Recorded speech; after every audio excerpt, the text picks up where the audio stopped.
देखिए, ये असंवैधानिक बिल है और लगातार हम लोग जो है संविधान को मानने वाले लोग हैं। भाजपा के लोग चाहते हैं नागपुर का कानून को थोपना, वो हर किस हम लोगों को बर्दाश्त है। हम लोग गंगा ज़मीनी तहज़ीब को मानने वाले लोग हैं। जो डाइवर्सिटी है हमारे मुल्क की, देश की, वही खूबसूरती है। शुरू से ही हम लोगों ने पार्लियामेंट दोनों सदनों में, चाहे राज्यसभा हो या लोकसभा हो, इसका हम लोगों ने विरोध किया था। चाहे बिहार में विधानसभा हो, विधान परिषद हो, उसका विरोध किया था इस बिल का। और आने वाले समय में भी हम लोग विरोध करेंगे। ये हम लोगों को हर किस इस तरह का बिल जो है कभी भी मंजूर नहीं होगा। और आप तो जान रहे हैं लालू जी की खराब स्वास्थ्य अवस्था में भी प्रोटेस्ट में जो है शामिल हुए थे। तो हम लोग इस बिल को लेकर के एकदम क्लियर हैं कि किसी भी कीमत पे हम लोग इसको बर्दाश्त नहीं करेंगे। बीजेपी कह रही है कि इस बिल में ऐसा कुछ भी नहीं है जिसको लेकर विरोध किया जाए, किसी की संपत्ति जब्त नहीं की जाएगी। अपोजिशन जो है एक देखिए, आज मुसलमानों पर हमला है, कल ईसाइयों पर होगा, परसों सिखों पर होगा। लगातार जो है इस तरह के हमला बीजेपी जो है करने का काम करेगी। भाजपा के लोग नौकरी रोज़गार के बारे में, महंगाई के बारे में, देश की अर्थव्यवस्था के बारे में बात नहीं करते, शिक्षा चिकित्सा के बारे में बात नहीं करते, किसानों की बात नहीं करते। लगातार जो है देश को तोड़ने का काम, भाई को भाई से लड़ाने का काम में ही लगे हुए हैं।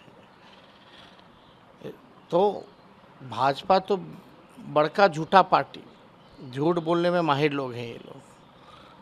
देखा जाए पूरे बिल पे अभी तक नीतीश कुमार जी ने कुछ नहीं कहा है। चिराग पासवान भी एनडीए के साथ नजर आ रहे हैं, मांझी जी भी एनडीए के साथ नजर आ रहे हैं। जो कभी इन लोग कहते थे, इन लोगों को कुर्सी से प्यार है। इन लोगों की ना कोई विचारधारा है, ना कोई नीति है, ना कोई सिद्धांत है। इन लोगों को किसी से मतलब नहीं है। आप जान रहे हैं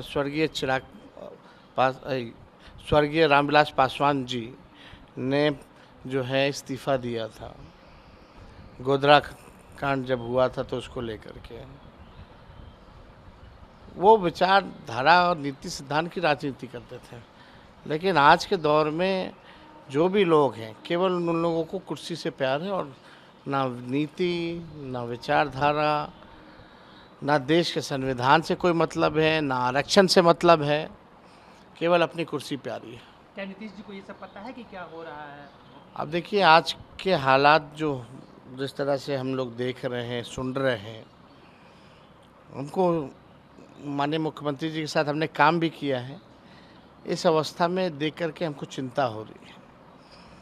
और इस अवस्था में देख के चिंता तो हो ही रही है, लेकिन उनके चेहरे का दुरुपयोग जो है लोग कर रहे हैं।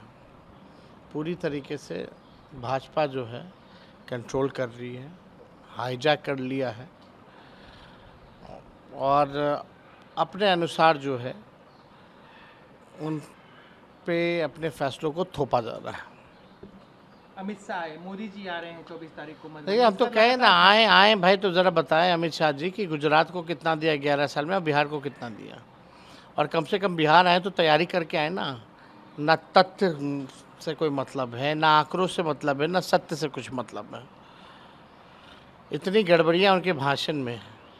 अरे गृह मंत्री कम से कम एनसीआरबी का आंकड़ा पढ़ के आते हैं। 20 साल में बिहार में 65,000 हत्याएं हुई हैं, 25,000 बलात्कार हुआ है। ज़रा ये बताते। सुप्रीम कोर्ट ने सृजन घोटाले से लेकर के बालिका गृह कांड, इनके डबल इंजन के राज्य में जो हुआ, अमानवीय से लेकर के क्या क्या टिप्पणियां नहीं की, उसका जिक्र करते ही हैं। परिवारवाद के बारे में बोल रहे थे, ज़रा जीतन राम मांझी जी के परिवार के बारे में बोलते हैं, चिराग पासवान जी के परिवार के बारे में बोलते हैं। बिहार सरकार में 50% से भी ज़्यादा परिवारवादी लोग हैं, उनके बारे में बोलते हैं। चारा घोटाला के बारे में जिक्र करते हैं तो आप नीतीश मिश्रा जी को, जगन्नाथ मिश्रा जी के बेटे को बिहार सरकार में मंत्री बना रखा है। ज़रा बताएं बिहार में कितना sugar mill, jute mill, paper mill इन्होंने खुलवाया।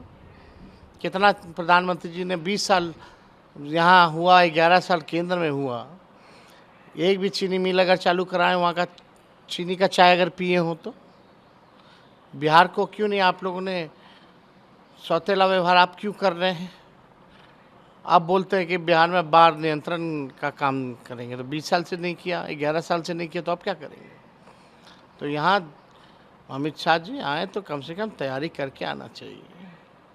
एक अंतिम सवाल, एक सवाल उठ रहे हैं कि नीतीश जी पहले बैठक करते थे अधिकारियों से, chief secretary DGP Lalan Singh आए पहली और- बार हम लोगों ने ऐसा तस्वीर देखा कि ललन सिंह जी, सम्राट चौधरी और उनके सब बीजेपी के सदस्य लोग, जहाँ चीफ सेक्रेटरी बैठे हों, जहाँ डीजीपी बैठे हों, ये लोग इंचार्ज बन के कंट्रोल किए हों। ऐसा कभी भी मुख्यमंत्री ने आज तक, मुख्यमंत्री के मीटिंग के अलावा कहीं भी चीफ सेक्रेटरी और डीजीपी नहीं गए, किसी की अध्यक्षता में बैठक नहीं की है।